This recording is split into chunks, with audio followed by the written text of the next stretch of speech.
Hi, I'm Atto Bolden. Welcome to another edition of Inside Athletics, brought to you by the IAAF. Now, when you see the Ferrari 458, you know what it's about: speed and performance. My guest this week is no exception. He hails from Grenada. His name is Karani James.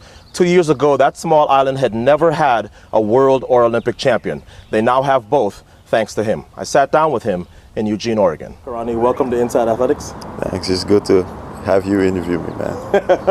I've been wanting to do this for a long time because I was with you in Grenada in 2011 after Worlds and all the celebrations that happened down there. You know, I remember your uncle coming to me in Trinidad, your Trini uncle.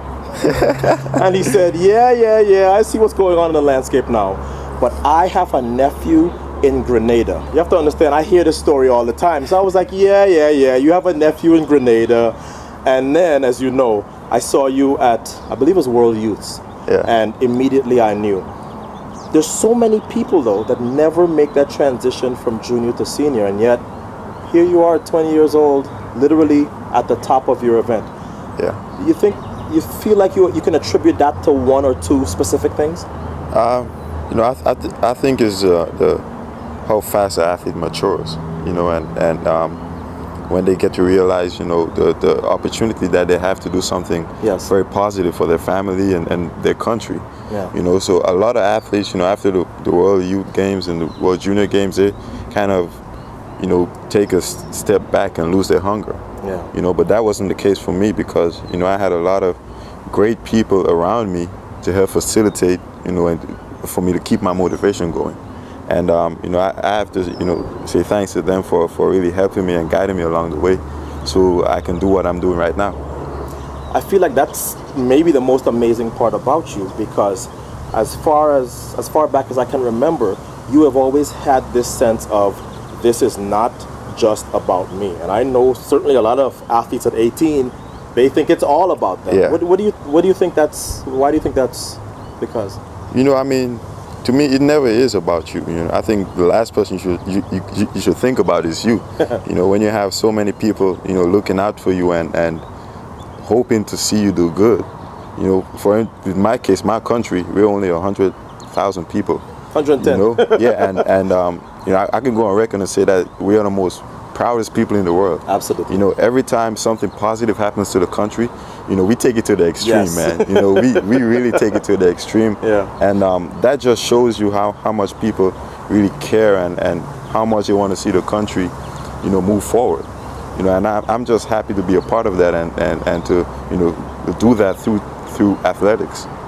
How did you handle that pressure though? Because as I said, being there in 2011, I remember having to tell people literally on the street, will you all stop talking about this world record? It's rough enough being his age and having to face this Olympic final pressure. How did you deal with that pressure? Did you go into that Olympic final in London feeling like I have to race against the 7 guys in the race as well as bear the expectations of this country that had never won an Olympic medal before? You know, when I really, you know, sat down and had time to really evaluate the whole thing, I didn't really see it as pressure. Really? Because I know, you know, once I go out there and compete to the best of my ability, you know, Grenadians are going to be proud anyway. Right. You so know, you had no pressure. It wasn't a pressure to deliver gold. It was as long as I do my best. Yeah, exactly. You know, because like I said, we're very proud people, and any small positive thing that happens, like I said, we take it to the extreme, and you know, we really sometimes we go overboard. Yes. But that's fine.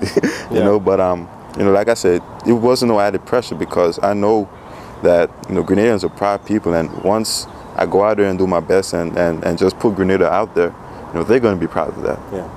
Because you've accomplished so much in your event, you've literally won everything there is to win in your event. You've been World Youth Champion, World Junior Champion, NCAA Champion, World Champion, and Olympic Champion. But you're still so young. Yeah. How is it that you keep yourself going? Is it just the competition and the world record? What is it that still drives you to get up and go through what is extremely difficult training? You know, it's everything. You know, probably the first thing is going out there and representing my country, you know, and making them feel even more proud. And, you know, just being around the right people and that helps you stay motivated. Also, the competition helps you stay motivated because, you know, in this day and age, you know, track fans, they look out for consistency. Yes, you know, they don't want to, you know, see an athlete for 2 years and then everybody's wondering, oh, what happened to him, you know? And I don't want to be in that category. Right. You know, I want to be consistent. I want to be a household name for as long as I possibly can. You know, if you look at our event, you know, you look at what Michael has done. Oh yeah. You know, he's been consistent for so long. You look at Chris Brown. You know, he's right. always in That's there. Right. He's been you know, there forever. and he's always going to give you his best shot. Yes. So, you know, guys like that, I really try to model my career after in terms of their longevity. I want us to talk world record for a little while. I saw your Olympic final race with the rest of the world, sub 44 for the first time, but your race in Shanghai, right, the 44:02. Yeah. I looked at that race and I said, okay, now I feel like this is somebody who is capable of seriously taking a shot at the world record, because you looked so easy doing it. Yeah. The time of the year that you did it, and I think also the fact that when you take into consideration your age, because one thing you understand from Michael is that it takes a while to figure out this event. That's true. Has there been any one race, regardless of what I think, has there been one race that after that race you say, you know what, I can start to really think now about what 43.1 or what 43 flat will feel like? You know, even after, you know, the Shanghai race, we still weren't, you know, too caught up in world records.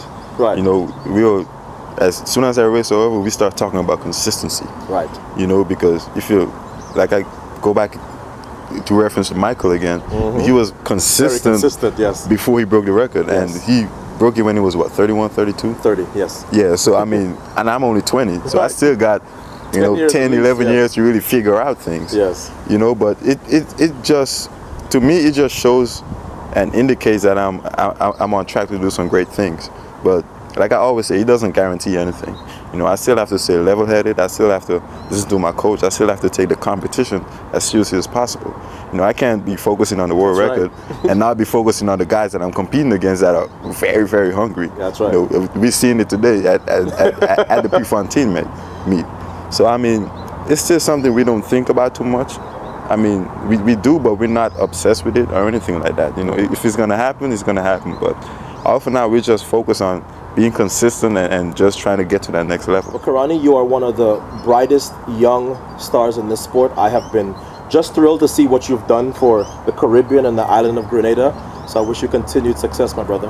Thanks for joining me. Thank you. All right. Karani will be competing all over the globe in the Diamond League Series. And of course, you can catch him at the World Championships this summer in Moscow, Russia, as he attempts to defend his 400-meter crown that he won back in 2011. If you'd like to reach us, we are on Twitter at InsideATH, on Facebook at facebook.com/World Athletics Club, and via email insideathletics@IAAF.org. We had a lot of fun making this episode. We hope you enjoyed it. We'll see you next time on Inside Athletics.